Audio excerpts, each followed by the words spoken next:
the beginning, blackness.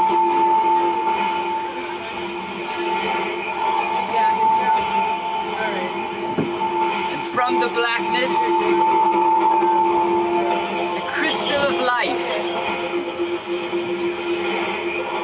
floating. There's no holding on. Floating in the rich blackness.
Vortex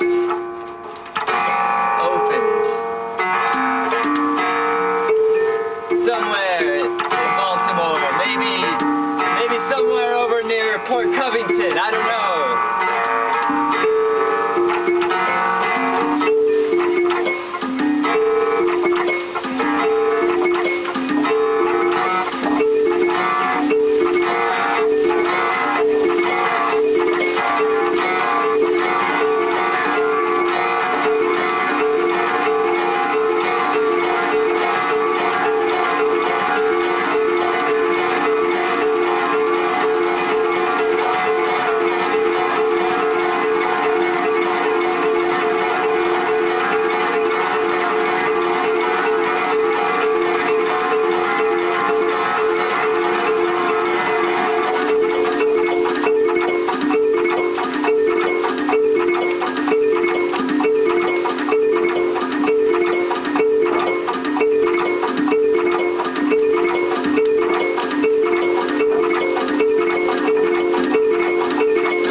guys. Hey. I'm Letitia Van Sant, and is Stacy there? I can't see her. She just stepped off. Oh, she stepped off for a second. Well, thanks, Stacy, for having us. Well, let's get started. This is my most recent song that was written.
How are things going? Keep going? Play another one. Oh, okay. Oh, turn the light on? This guy? Ooh. Okay. Will I be in the way if I stand back? No. Okay. Oh, you have a hard job, man. Oh yeah. Yeah, tight quarters.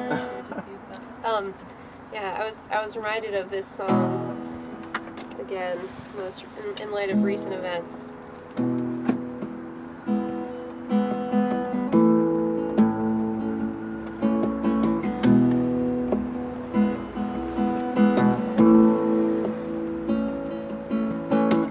There's something happening here. What it is ain't exactly clear.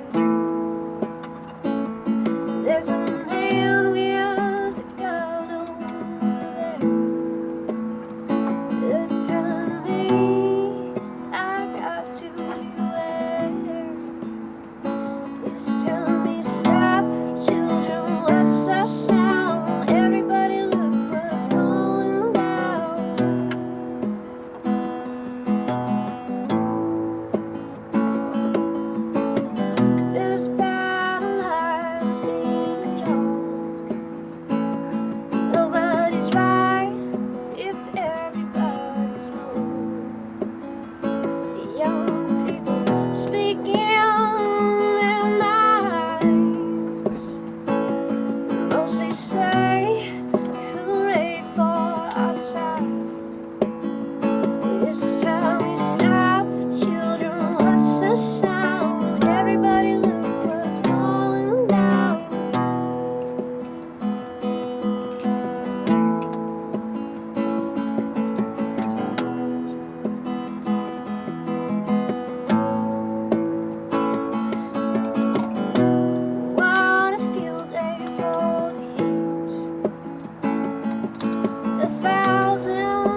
This is a.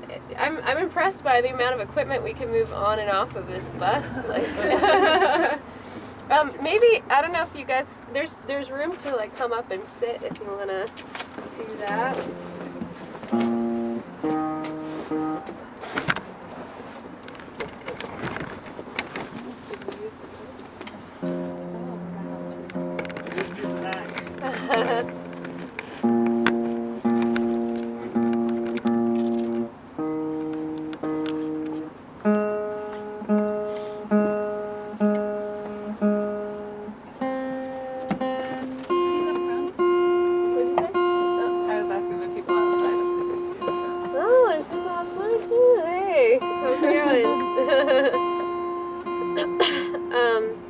I wrote this song after some of the protests that have been occurring over the past year or so. I've seen some people reacting like, what we really need right now is to all love each other more, and I totally agree, and would react that like sometimes that love can look like anger, and that's what it should look like sometimes. And so, like, thinking about that love and niceness aren't necessarily always the same thing.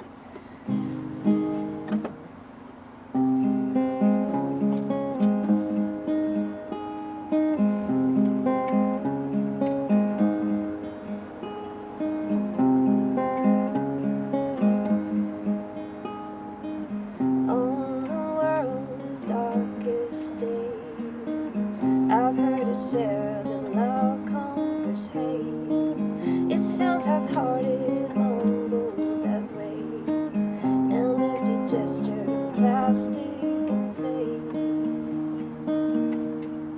Love is now just a slogan that you slap onto your trunk. Love is now just an excuse to keep doing what you've always done. Love is not a white flag that you wave before you run. I want a love that will break down the dead. A flood to wash away the blood in the sand. A flood to break the chains we've been living in. I want a love that will win.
it's a story about a woman named Elizabeth Whitmore. She and her husband and their smallest child were one of the first colonial families to settle in southern Vermont. They moved there from Connecticut. They thought it would be more liberal, and they were the only ones there at first. This is the story of Elizabeth's struggle surviving a winter by herself with her youngest daughter while her husband was away trying to raise money so they could start a little farm. This song is by Carol Moody Crompton.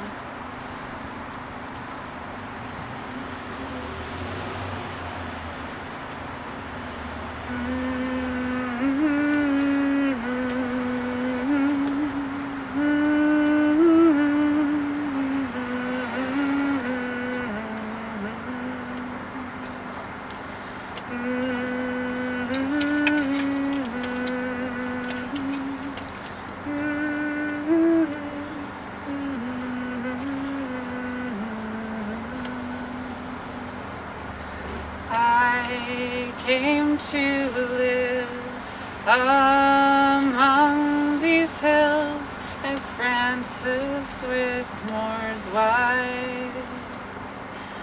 Out in the woods, I do declare it is a lonesome life.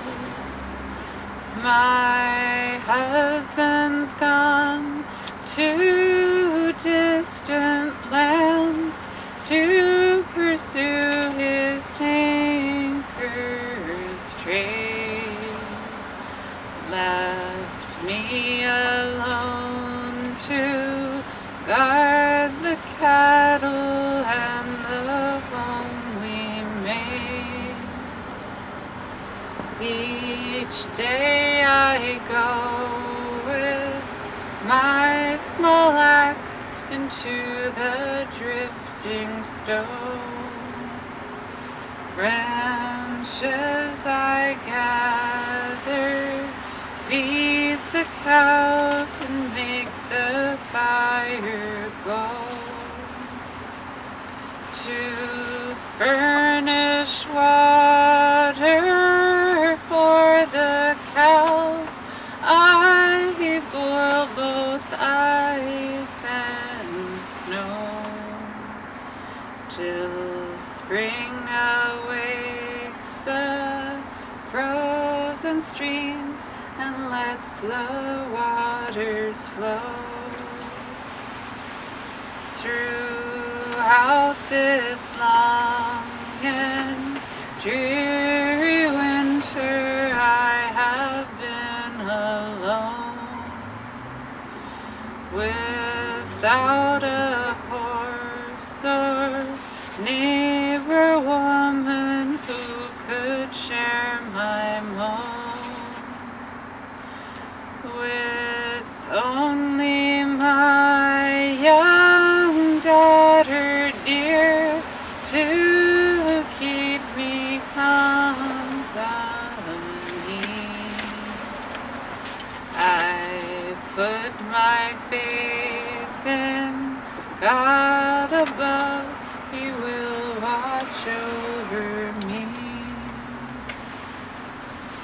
One day by providence, hunters sought for shelter at my door. I bade them welcome, warm themselves and share among our store.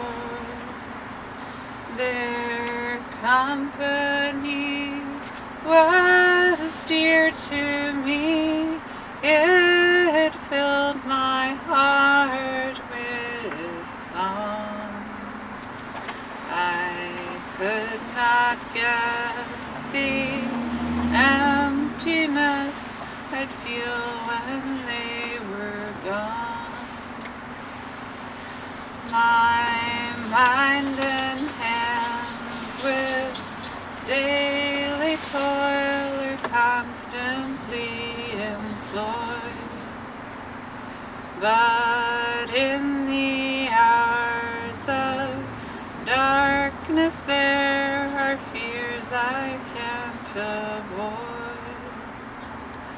The days are hard, the nights are long, but spring will surely come. And when the trails are free of snow, my Francis will come home. If I survive through bitter winds of winter, then I know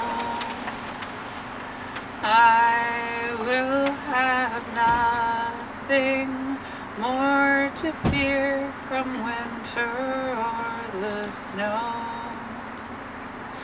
When others come to settle here, their courage is not fail. God gives me strength, and with it I will help them to prevail. I came to live among these hills as Francis Whitmore's wife. Out in the woods I do declare it is a lonesome life.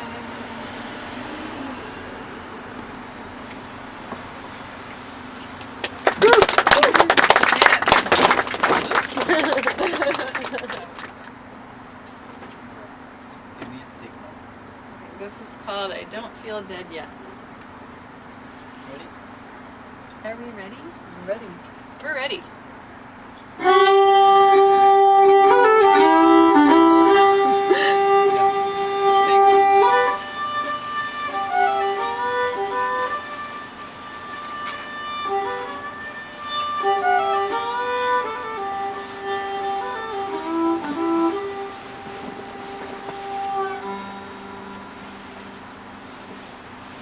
One morning, in a small shack deep within a Louisiana swamp, Sister Jones awoke with a start.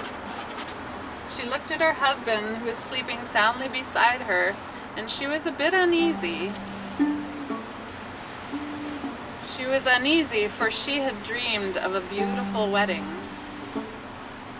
And she had been taught since the time she was little that to dream of marriage was a sure sign of death.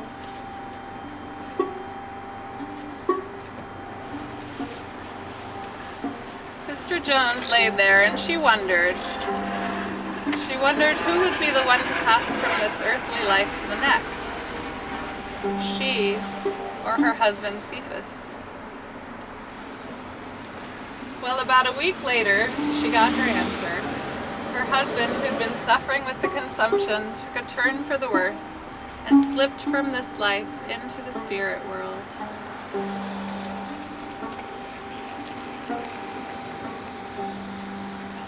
Sister Jones loved her husband, but she should have seen it coming, for she had been warned by the dream.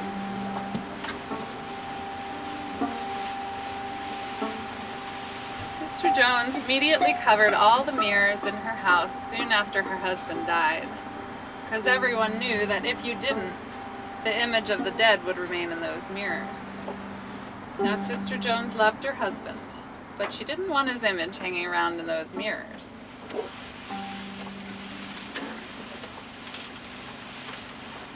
The next day, Sister Jones buried her husband. She and the mourners were just sitting around the house afterward, talking about how they were going to miss poor old Cephas, stubborn though he was, when the front door swung open. A cool breeze filled the entire room, and in walked Cephas. He walked right up to the mourners and said, "What's all this about? Y'all act like somebody's dead. Who's dead?" Well, needless to say, by this time, all the mourners jumped up and ran clean out of the house.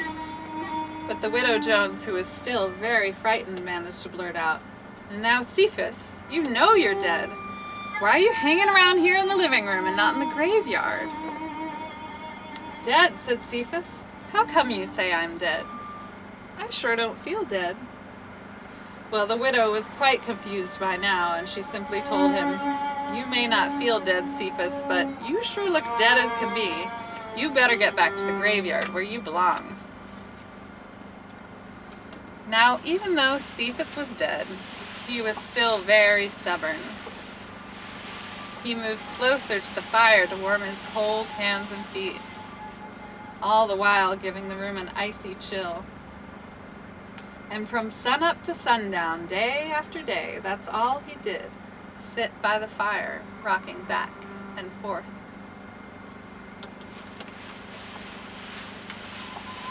After a few weeks of Brother Cephas just sitting around, things started to get bad in the household. Cephas started to turn a funny gray color, and he looked real dusty.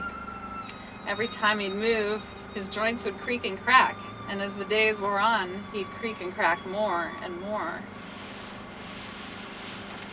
The widow Jones, who hadn't received any company since her husband's untimely return, began to wonder just how long this corpse would last. The insurance company refused to pay because Cephas declared to everyone that he wasn't dead. To make matters worse, the undertaker threatened to take the coffin back as Cephas refused to lie in it. Now the widow Jones needed that insurance money awfully bad. And what's more, she was getting tired of her dead husband sitting around the house creaking and cracking. She tried to convince Cephas time and time again to get back into the grave, but each time he'd protest. "Leave me alone! I'm not going back to the burying ground until I'm dead, and I don't feel dead yet." The widow Jones just knew something had to be done. Well, Cephas had been sitting around the house for about a month before one night the best fiddler in town built up enough nerve to go by and visit the widow Jones. He came in and sat on one side of the fire, and Cephas sat on the other in his favorite rocking chair, warming his cold hands and feet. They exchanged glances and made small talk, as small as a human and a corpse could make. But after a while, it was pretty obvious that the two men were rather uncomfortable.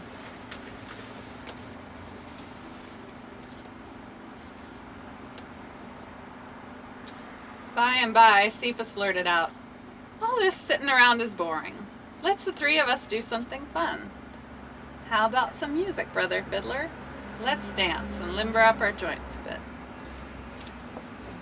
Still trying to get used to the fact that he was sitting talking to a corpse, the fiddler got out his fiddle and he started to play. When Cephas heard that music, he jumped up, shook himself about, and started buck dancing around the room. "Now that's more like it," he hollered as he skipped and pranced about, his old rotten bones creaking and cracking even louder than before. For a dead man, he sure could dance. In fact, he danced so hard that a piece of his arm flew loose and fell on the floor. The fiddler stopped playing and said, "Good golly, look at that." The widow Jones grinned at the sight, an idea coming into her head. "Play faster," she demanded. The fiddler played faster, and Cephas danced faster. He danced so fast that pieces of bones went flying everywhere. Now by this time the fiddler was so scared he didn't know what to do, and the widow kept hollering, "Play faster, play faster." And the fiddler, too frightened to do otherwise, played faster still. Bones flying all the time, until all at once Cephas began to crumble to the floor into a big heap of bones. Except for his big old bald head, Wyatt kept dancing all by itself, just grinning up at the fiddler, bouncing all over the floor, dancing and grinning, and the widow hollered, "Play faster, play faster." But this time the fiddler wasn't hearing any of that.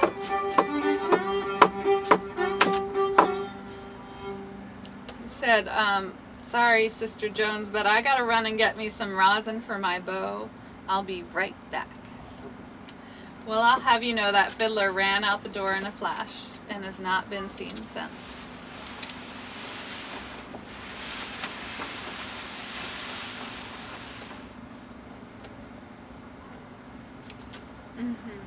When the fiddling stopped, Cephas's bald head grinned up at his wife and said, "What happened to the music? I want to dance some more." The widow simply looked at the heap of bones, and now it's time for you to go back to the graveyard. Well, Cephas's big old eyes looked around, and he noticed he didn't have a body. So he sighed a big sigh and said, "Okay, wife. I guess I do feel dead now. Go on and take me back to the graveyard."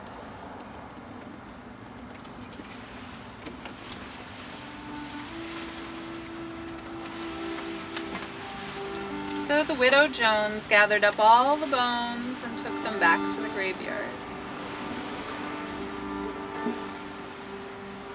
But she was real careful this time to lay the bones all crisscrossed, so Cephas couldn't get up and dance some more.